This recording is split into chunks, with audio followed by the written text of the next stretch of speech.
রবীন্দ্রনাথের গল্প, কবিতা, নাটক, তার ছবি আঁকা, তার লেখালেখি, তার উপন্যাস, নানা দিক থেকে নানা মানুষ দশকের পর দশক ধরে আলোচনা করে চলেছেন, গবেষণা করছেন, বিশ্লেষণ করছেন, পুনর্নির্মাণ করে চলেছেন পণ্ডিত সমাজ। সে সব কিছুর মধ্যে আমাদের প্রবেশাধিকার নেই হয়তো। দুর্গম দুর্গেয় একটা জগৎ রবীন্দ্রনাথকে ঘিরে, তিনি যেন রহস্যময় এক অতি মানব, এরকম একটা পরিবেশ সারস্বত সমাজে নির্মিত হয়েছে। কিন্তু আমরা যারা একেবারে সাধারণ মানুষ, আমরা যারা সমাজের ৮-১০টা কাজে, হাটে বাজারে, সমাজের নানা অনুষঙ্গে মিশে থাকি, আমাদের কাছে রবীন্দ্রনাথ একেবারে আমাদের ঘরের জন, আত্মজন। কেমন আত্মজন? সেটা যদি আবিষ্কার করতে হয়, তার গানের বাণীর মহানুভবতা, তার লেখালেখির যে উজ্জ্বল দিকগুলো অনুসন্ধান করলে আমার ব্যক্তিগতভাবে মনে হয় তাকে প্রবন্ধের মধ্যেই সবচেয়ে বেশি রক্ত মাংসের অনুভবে পাই আমি। তার যে অসাধারণ প্রবন্ধমালা এবং চিঠিপত্র, ছিন্নপত্রাবলী সহ, সেখানে যেন মানুষটাকে অনেক বেশি দিল খোলা, ঘরোয়া, আটপৌরে মনে হয় আমার। তিনি যখন বলেন, বহুকে এক করিয়া তুলিতে পারে কে? ধর্ম।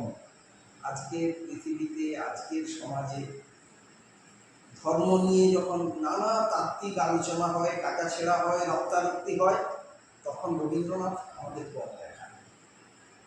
তিনি বলেন, ধর্ম যেন আসলে পাখির মা যেমন তার বাচ্চাকে ঝড় ঝঞ্ঝার হাত থেকে ডানা দিয়ে রক্ষা করে, মানুষকে, সমাজকে উত্তাল সময়ে রক্ষা করে আসলে ধর্ম।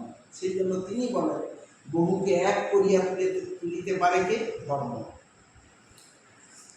তার যে অসংখ্য লেখালেখি, আমি প্রবন্ধের কথাই বলছি, কালান্তরে তিনি বলছেন, মনের চলাচল যতখানি, মানুষ ততখানি বড়।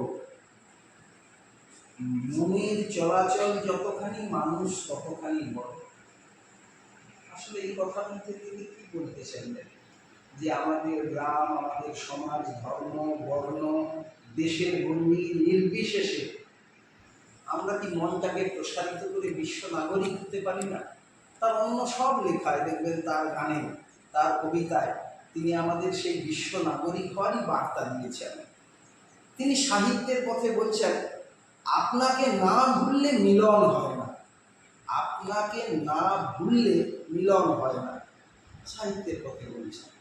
আজকে যখন ক্ষুদ্র স্বার্থ নিয়ে আত্মকেন্দ্রিকতার আবর্তে আমরা মুহুর্মুহু একে অপরকে ক্ষতবিক্ষত করছি, তখন এত বড় বাণী, সুভাষণ আমি তো আর দেখতে পারি না। তিনি বলছেন, নিজেকে নিজের বাইরে উৎসর্গ করে দিয়ে তবে আমরা আপনাকে পাই। বিশ্বভারতীর বক্তৃতামালায় আছে। ভাবুন, ঠিক আজকের বাঙালি সমাজে, আজকের পশ্চিমবঙ্গের আবহে দাঁড়িয়ে এ কথা তো আমাদের প্রত্যেককে ভাবায়।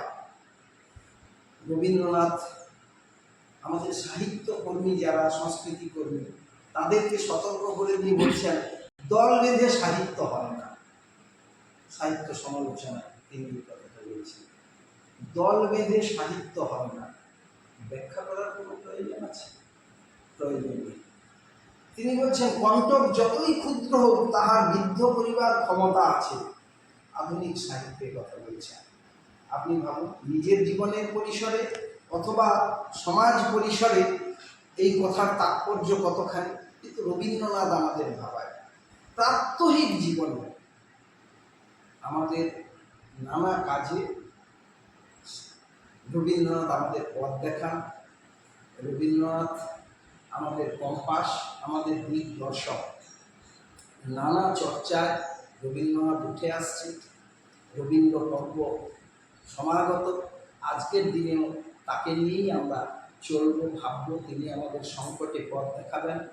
রবীন্দ্র গানে, রবীন্দ্র প্রবন্ধে আমরা যেন তার চর্চা আরও বাড়াই, তাহলেই বোধহয় তাকে সবচেয়ে বেশি সম্মানিত করা হবে।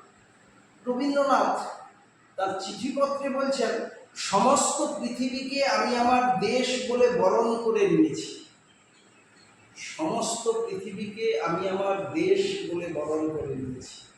আজকের হিংসা, দেশ, দলাদলিতে দীর্ঘ পৃথিবীকে আমরা রবীন্দ্রনাথের এই বার্তার মাধ্যমেই সচকিত করতে চাই। আসুন আমাদের এই পৃথিবীকে আমরা নিষ্কলুষ এক স্বর্গলোকে উত্তীর্ণ করি। ধন্যবাদ।